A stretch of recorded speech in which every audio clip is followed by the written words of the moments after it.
तपाईहरुलाई थाहा होला डाक्टरले प्रिस्क्राइब गर्दाखेरि औषधिको पुर्जीमा के लेखेको हुन्छ सर्टन एब्रिभिएसनहरु लेखेको हुन्छ औषधिको लास्टतिर लेखेको हुन्छ है त्यो एब्रिभिएसन भन्नाले के हो त कसैलाई थाहा छ एब्रिभिएसन भन्नाले के हो त्यो एब्रिभिएसन भन्नाले के हो भने त्यो जुन औषधि हुन्छ है मेडिसिन जुन हुन्छ त्यसलाई दिनमा वा हप्तामा कति पल्ट खाने अथवा कतिखेर खाने भन्ने कुरा जनाउँछ जस्तै यहाँ हुन्छ एसी भनेको के हो बिफोर मिल खाना खानु भन्दा अगाडि जस्तै पेन्टोप्राजोलहरु है पेन्टोप्राजोलहरु खाना भन्दा अगाडि खानुपर्छ त्यस्तै पीसी भनेको खाना खाएपछि आफ्टर मिल है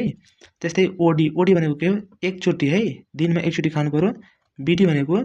टु टाइम्स है दिनमा दुईचोटी खानु त्यस्तै यो जुन टीआईडी अथवा टीडीएस यदि लेख्यो भने औषधिको लास्टतिर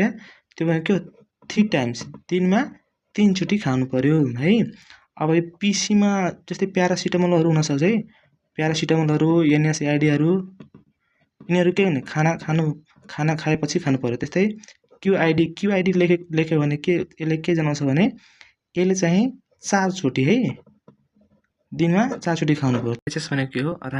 रातिमा खाने त्यस्तै पीओ यदि पीओ एब्रिभिएसन दिन्छ भने यो ओरल रुटबाट खानु पर्यो त्यस्तै एसओएस यदि मेडिसिनको त लास्टमा एसओएस लेखेछ भने